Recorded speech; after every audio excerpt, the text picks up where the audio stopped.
अस्सलाम वालेकुम dear student, thank you very much. आपने मेरी पहली वीडियोस देखी, लाइक की, सब्सक्राइब की और मैं उम्मीद करता हूँ कि मेरी आने वाली वीडियोस को भी आप देखेंगे, लाइक करेंगे और सब्सक्राइब करना, शेयर करना ना भूलिएगा। आज का हमारा टॉपिक है accounting for corporation joint stock company, जिसको हम ऑलरेडी पहले डिस्कस कर चुके हैं। आज हम कौन कौन से टॉपिक डिस्कस करेंगे। फर्स्ट है share issue on instalment, excess money is refunded, इसको हम पहले भी डिस्कस कर चुके हैं अपने प्रीवियस लेक्चर में। Share application, share allotment, share first call and share final call, इन तमाम चीज़ों को हम डिस्कस कर चुके हैं। आज हम डिस्कस करेंगे call in arrears and share for feature.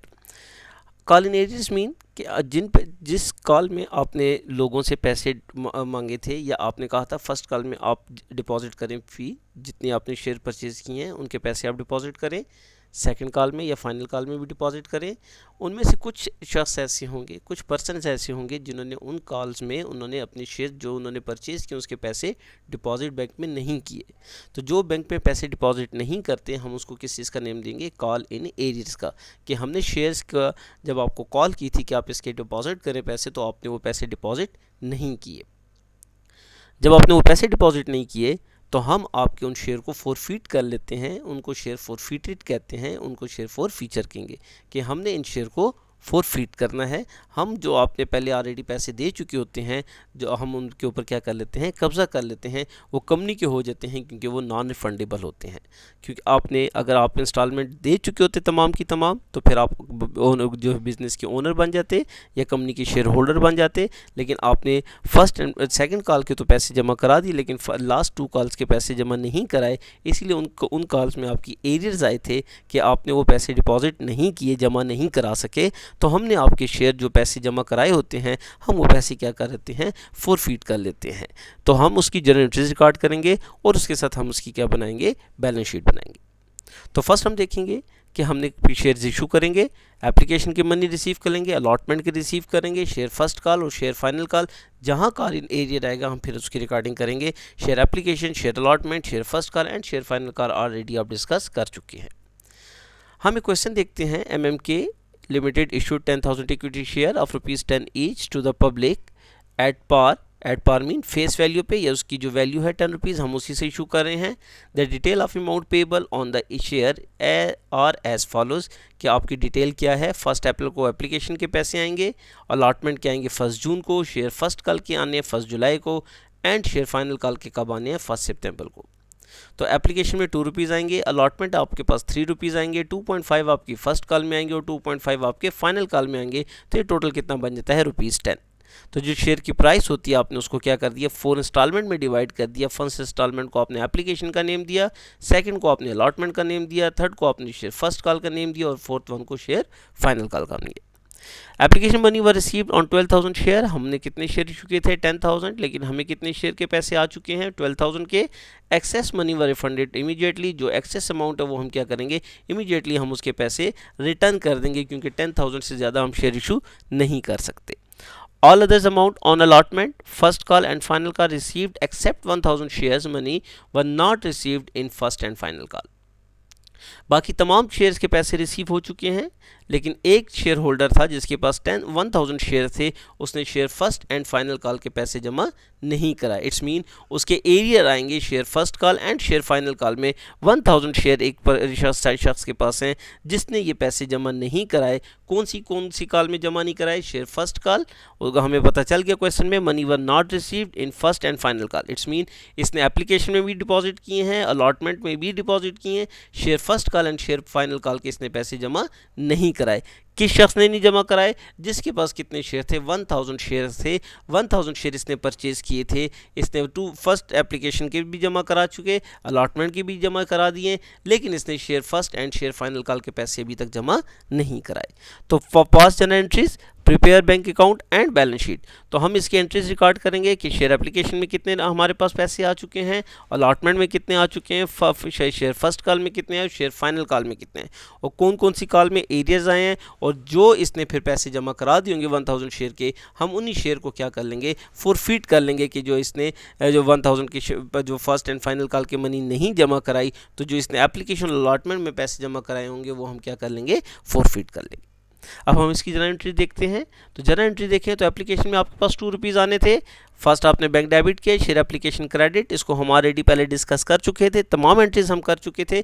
हमने सिर्फ और सिर्फ आज क्या देखनी है, आज हमने किस चीज़ को डिस्कस करना है कि कॉल इन एरियर और शेयर फॉर फ्यूचर को। Bank share application credit 12,000 share के पैसे आ चुके हैं। 2 रुपीज़ एप्लीकेशन में आपके आने थे, 24,000 से bank debit and share application credit.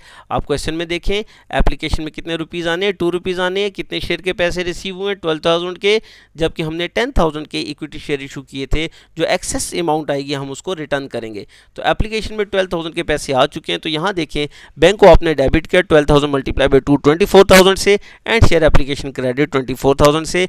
आपने कहा शेयर एप्लीकेशन मनी वर रिसीव्ड, कि एप्लीकेशन की मनी आपको रिसीव हो चुकी है। तो आपने 10,000 शेयर इशू किए थे, आपके पास कितने पैसे आए हैं 12,000 के। तो 2,000 जो एक्सेस मनी है वो आप रिफंड करेंगे।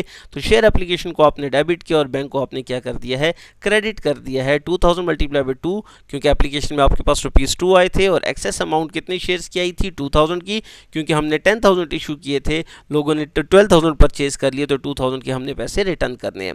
तो share application credit debit 2,000 multiply by 2 4,000 से एंड बैंक को आपने क्रेडिट कर दिया 4,000 से। तो आपने नरेशन लिख दी एक्सेस मनी इज रिफंडेड, कि जो एक्सेस मनी थी वो आपने रिफंड कर दी। रिमेनिंग एप्लीकेशन में कितने पैसे बच गए, 24,000 क्रेडिट था, 4,000 से डेबिट हुआ, 20,000 से आपने क्या किया शेयर एप्लीकेशन फिर डेबिट, और शेयर कैपिटल को आपने क्रेडिट कर दिया है कि शेयर एप्लीकेशन की मनी कहाँ ट्रांसफर कर दी है, शेयर कैपिटल में। तो amount transfer to share capital. इन चीज़ों को तो हम ऑलरेडी प्रीवियस 2 लेक्चर में डिटेल में डिस्कस कर चुके थे। इसी तरह सेकंड आपकी क्या है, अलॉटमेंट है। तो अलॉटमेंट, शेयर अलॉटमेंट में आप पहले ड्यू एंट्री पास करते हैं, मैंने अपने लास्ट लेक्चर में बताया था। उसके बाद आप क्या करते हैं, जब आप पैसे रिसीव करते हैं तो आप उस वक्त जो रिसीव के एंट्री रिकॉर्ड करते हैं। तो शेयर अलॉटमेंट 10,000 आपने शेयर इशू किए, 3 रुपीज़ आपको इस शेयर में आने थे।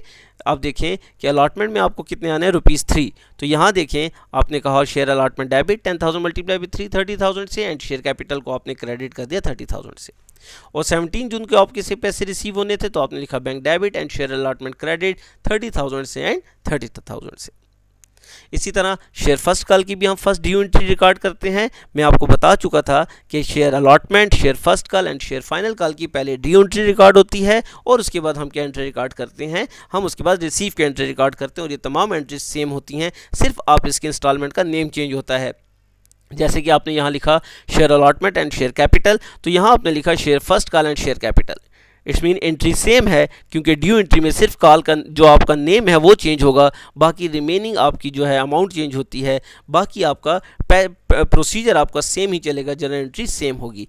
तो यहाँ पर हमने लिखा share first call debit and share capital credit, कि अब हमें शेयर फर्स्ट कॉल के पैसे रिसीव होने हैं। कब रिसीव होने हैं, अगर हम क्वेश्चन देखें तो हमें ये रिसीव होने हैं 1 जुलाई को। तो देखें हमने 17 को जब एंट्री रिकॉर्ड की बैंक के स्टेटमेंट की कि हमें अलॉटमेंट के पैसे रिसीव हो चुके हैं, साथ ही हमने एक दूसरी एंट्री रिकॉर्ड की कि अब जो नेक्स्ट इंस्टॉलमेंट है जुलाई में रिसीव होनी है, उसमें हमें शेयर फर्स्ट कॉल के कितने रुपीज़ रिसीव होने हैं, 25,000।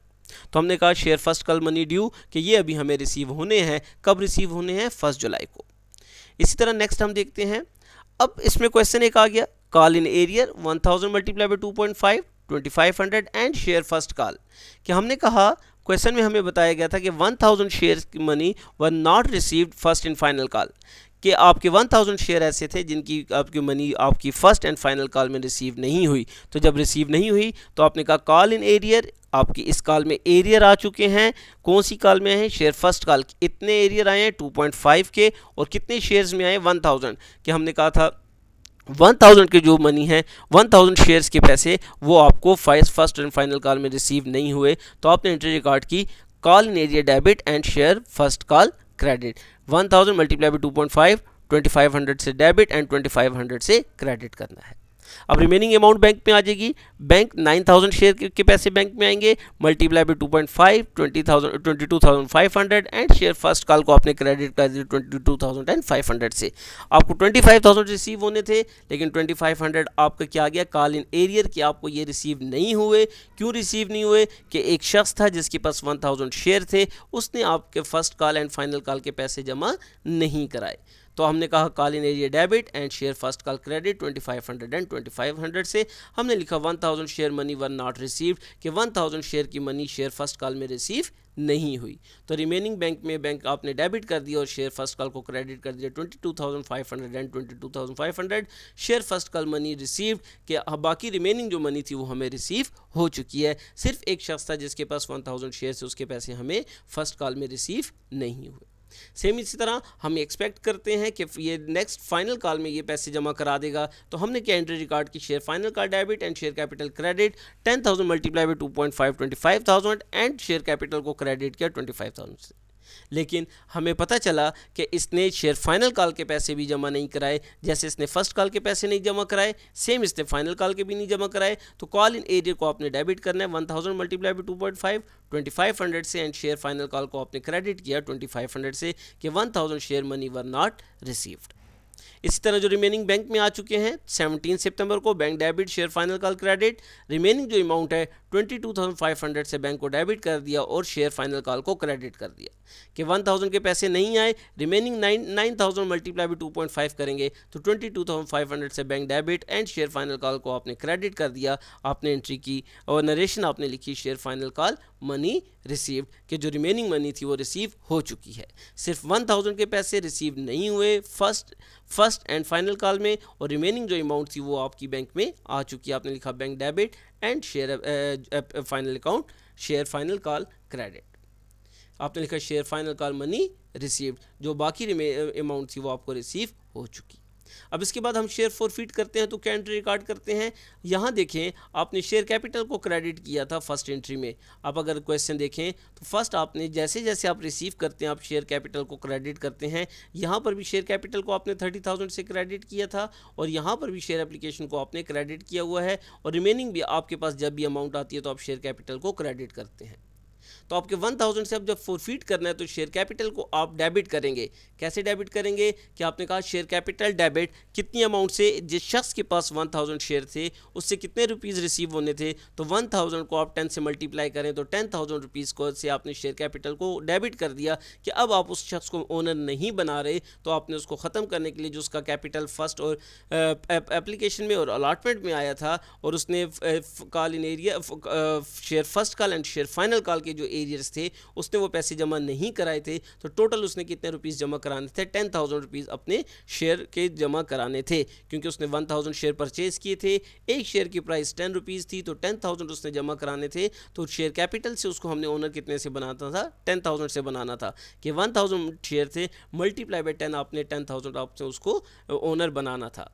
आपने क्या किया, कॉल इन एरियर्स, क्या कॉल इन एरियर उसने 5 रुपीज़ जमा नहीं कराए। कैसे नहीं जमा कराए कि उसने 2.50 फर्स्ट कॉल में नहीं जमा कराए और 2.50 उसने सेकंड कॉल में नहीं जमा कराए। इट्स मीन 2.5 एंड 2.5 5 रुपीज़ उसने जमा नहीं कराए। तो हमने कहा call in arrear 1000 multiply by 5,000 से हमने उसको क्रेडिट कर दिया कि यहाँ पर डेबिट था, यहाँ पर भी डेबिट था तो उसको ख़त्म करने के लिए हमने क्रेडिट कर दिया। और कितनी अमाउंट उसने डिपॉजिट की थी वो अगर आप चेक करें तो उसने शेयर एप्लीकेशन और शेयर अलॉटमेंट के पैसे जमा कराए थे। शेयर एप्लीकेशन में उसने कितने जमा कराए थे 2 रुपीज़ और शेयर अलॉटमेंट में उसने कितने जमा कराए थे 3 रुपीज़। तो टोटल 5 रुपीज़ उसने डिपॉजिट किए थे तो वो हमने फॉरफिट कर लिए। शेयर फॉरफिटेड आपने लिखा 1000 मल्टीप्लाई बाई 5,000 से आपने उसके शेयर को फॉरफिट कर लिया है। ये भी आपका फ़ायदा है, ये भी बिज़नेस की रेवेन्यू है, ये भी बिज़नेस की इनकम है कि 5,000 आपने उसके जब्त कर लिए, 5,000 आपने उसके शेयर फॉरफिट कर लिए। आपने लिखा 1000 शेयर मनी वर फॉरफिटेड कि 1000 शेयर्स की मनी आपने फॉरफिट कर ली है। जितने पैसे उसने डिपॉजिट किए थे वो आपने फॉरफिट कर लिए। इसके बाद इसको रीइशू भी करते हैं, लेकिन नेक्स्ट स्टेप में जाके मैं आपको बताऊंगा कि इसको आपने रीइशू करना है। यहाँ तक अभी हमने देखा कि कॉल इन एरियर उसने जो पैसे जमा नहीं कराए थे 5,000 के वो हमने क्रेडिट किया ख़त्म करने के लिए क्योंकि यहाँ हमने डेबिट किया था। कॉल इन एरियर और कॉल इन एरियर यहाँ पे ला के हमने इसको क्रेडिट कर दिया कि ये ख़त्म हो गया इसका अकाउंट और हमने इसकी जो अमाउंट ये जमा करा चुके थे शेयर एप्लीकेशन और शेयर अलॉटमेंट की मनी उसको हमने क्या कर लिया फॉरफिट कर लिया है। तो 5 रुपीज़ से हमने उसको फॉरफिट कर लिया 5,000 से। तो हमने लिखा 1000 शेयर मनी वर फॉरफिटेड कि 1000 शेयर हमने उसके फॉरफिट कर लिए हैं। इसके बाद हम जब रीइशू करेंगे तो नेक्स्ट स्टेप में जाएंगे। तो देखिए फर्स्ट हमने शेयर एप्लीकेशन की मनी रिसीव की, सेकंड हमने शेयर अलॉटमेंट की मनी रिसीव की, थर्ड हमने call in share first call की और फिर हमने शेयर फाइनल कॉल की। लेकिन जिस कॉल में हमें पैसे रिसीव नहीं हुए थे हमने वहाँ पे कॉल इन एरियर का नेम दिया कि कॉल इन एरियर यहाँ पर हमारे क्या हैं एरियर आ चुके हैं। इसके बाद हम बनाते हैं इनका लेजर। फर्स्ट आपने बनाना है बैंक अकाउंट। तो बैंक आपने कहाँ से बनाना है, जर्नल से ही बनाना है। तो आप देखें 24,000 पहले बैंक डेबिट है, 4,000 से फिर बैंक क्रेडिट है, फिर इसी तरह 30,000 से बैंक डेबिट है। इसी तरह आगे चलें तो आप देखेंगे कि फिर बैंक डेबिट है 22,500 से, और फिर बैंक डेबिट है 22,500 से। तो यहाँ देखें फर्स्ट एंट्री में 24,000 से बैंक डेबिट है शेयर एप्लीकेशन की वजह से, कि एप्लीकेशन की वजह से बैंक में कितने पैसे आए थे 24,000, शेयर अलॉटमेंट की वजह से कितने आए थे 30,000, शेयर फर्स्ट कॉल की वजह से बैंक में कितने आए 22,500, एंड शेयर फाइनल कॉल के कितने पैसे आए 22,500। और हमने जो रिटर्न किए थे, हमने बैंक कितने से क्रेडिट था 4,000 से। अगर आप देखें तो 4,000 से आपकी बैंक जो एक्सेस मनी आपने रिसीव की थी वो रिटर्न की, तो बैंक क्रेडिट था 4,000 से। तो टोटल आपको आ गया 99,000। 4,000 आपने शेयर एप्लीकेशन की जो एक्सेस मनी थी वो रिटर्न कर दी। रिमेनिंग अब आपका बैंक बैलेंस कितना है 95,000, कि बैंक आपका बैलेंस कितना आ जाता है 95,000, कि आपका बैंक बैलेंस इस वक्त कितना है 95,000। 99,000 आपने रिसीव किया, 4,000 आपने रिटर्न किया, रिमेनिंग बैलेंस कितना आ गया 95,000। अब हम देखते हैं कैपिटल अकाउंट। तो कैपिटल अकाउंट आप देखें तो कैपिटल भी सेम होगा, कि शेयर आपने शेयर कैपिटल को देखें 20,000 से फर्स्ट क्रेडिट है, फिर शेयर कैपिटल 30,000 से क्रेडिट है, फिर 25,000 से शेयर कैपिटल क्रेडिट है, फिर यहाँ देखें शेयर कैपिटल क्रेडिट है कितने से 25,000 से, फिर शेयर कैपिटल कितने से डेबिट है 10,000 से शेयर कैपिटल डेबिट है। तो अब हम आते इसके लेजर की तरफ आते हैं। 20,000 से क्रेडिट है, फिर शेयर अलॉटमेंट की वजह से 30,000 से क्रेडिट है, फिर शेयर फर्स्ट कॉल की वजह से क्रेडिट है, और फिर शेयर फाइनल कॉल की वजह से क्रेडिट है। तो हमने देखा 20,000, 30,000, 25,000 एंड 25,000 1 लाख बन गया। लेकिन शेयर फर्स्ट कॉल में 25,000 हमें रिसीव नहीं हुए। शेयर एप्लीकेशन को हमने शेयर एप्लीकेशन की वजह से कैपिटल जो था उसमें कमी आई। हमने कहा शेयर फाइनल कॉल की वजह से 25,000 जो रिसीव नहीं हुए थे हम उसको ओनर नहीं बना सके, और शेयर फॉरफिटेड में हमारे पास कितने आ गए थे 5,000। तो देखिए जो लास्ट एंट्री थी आप इसको भी लिख सकते हैं, जैसे आपने लास्ट एंट्री में बताया कि लास्ट एंट्री में आपने कहा कि शेयर कैपिटल कितने से डेबिट है 10,000 से, तो यही 10,000 आप यहाँ पर कैपिटल में भी लिख सकते हैं कि 10,000 से शेयर कैपिटल डेबिट है। तो 1 लाख से आपने 10,000 माइनस कर दिया, रिमेनिंग बैलेंस कितना आ जाता है 90,000। तो 90,000 का आपका क्या है पेड अप कैपिटल है या सब्सक्राइब कैपिटल है। पेड अप और सब्सक्राइब कैपिटल आपका कितना आ गया 90,000, और बैंक बैलेंस आपका कितना आ जाता है 95,000। ये देखिए आपने फर्स्ट जर्नल एंट्री रिकॉर्ड की, उसके बाद आपने लेजर्स बना लिया। अब हम बैलेंस शीट में आते हैं। तो बैलेंस शीट जब बनाते हैं तो आपकी एक साइड एसेट्स आ जाती है और दूसरी आपकी क्या है इक्विटी। एक एसेट है और दूसरी आपकी क्या है इक्विटी। इसी तरह अगर आप देखें बैलेंस शीट बनाएंगे एसेट, एंड सेकंड साइड आपकी आ जाएगी इक्विटीज़। तो एसेट्स में आप क्या रिकॉर्ड करते हैं कैश एंड बैंक। तो आपने लेजर बनाया था कैश एंड बैंक का, आपका कितना बैलेंस आया था, बैंक का बैलेंस है 95,000, तो आपने बैलेंस शीट की एसेट साइड पे लिख दिया 95,000। अब इक्विटी साइड पे आते हैं तो ऑथोराइज कैपिटल 10,000 आपके शेयर हैं, मल्टीप्लाई बाय 10 1 लाख आ जाएगा, आपने इसको लिख के क्लोज कर देना है। इशूड कैपिटल 10,000 मल्टीप्लाई बाय 10, इसको भी लिख के आपने 1 लाख से क्लोज कर देना है। इसके बाद है paid up capital and subscribe capital. तो paid up capital and subscribe capital आपका कितना आता है 90,000। तो ये 90,000 आपने देखें कैपिटल अकाउंट में कितना बैलेंस आया था कैपिटल का 90,000। तो मैं बता चुका था कि ये आपका क्या है, ये आपका पेड अप कैपिटल है या सब्सक्राइब कैपिटल। तो इसी 90,000 को आपने बैलेंस शीट में लिख दिया कि ये आपका क्या है 90,000 पेड अप कैपिटल है। तो देखिए जब भी बिजनेस में प्रॉफिट होता है, इनकम होता है, तो वो कैपिटल के साथ ऐड होता है। तो शेयर फॉरफीट फीचर की वजह से ये जो हमने शेयर फॉरफीट किए हैं हमें उसमें कितना प्रॉफिट हुआ है 5,000। तो 5,000 आपने पेड अप कैपिटल के साथ ऐड कर देना है कि जो हमें शेयर फॉरफीचर की वजह से फ़ायदा हुआ था। ये देखें शेयर फॉरफीटेड की वजह से आपने कितने अर्निंग की है, आपने 5,000 जो आपने फॉरफीट किए हैं वो आप शेयर जो हैं पेड अप कैपिटल के साथ क्या कर देते हैं ऐड कर देते हैं। तो यहाँ पे पेड अप कैपिटल कितना था 90,000, शेयर फॉर फीचर की वजह से 5,000 आपको रेवेन्यू हुआ, प्रॉफिट हुआ, वो प्रॉफिट आपने कैपिटल के साथ ऐड कर देना है। 90,000 plus 5,000 equal to 95,000। So both side are equal, कि आपकी दोनों साइड्स यहाँ पे आके इक्वल हो गई हैं कि एसेट भी आपके 95,000 हैं और आपका इक्विटीज़ भी आपकी 95,000 है। तो जब दोनों साइड्स आपकी इक्वल आ जाती हैं तो इट्स मीन आपका क्वेश्चन ठीक है, और अगर दोनों साइड्स आपकी इक्वल नहीं आती तो इट्स मीन आपने क्वेश्चन गलत किया है। तो मैं उम्मीद करता हूं कि आपको आज का लेक्चर क्लियर हो गया होगा। आपका कोई क्वेश्चन कोई क्वेरी हो आप मुझसे क्वेश्चन कर सकते हैं, कमेंट्स में आप पूछ सकते हैं। Thank you very much.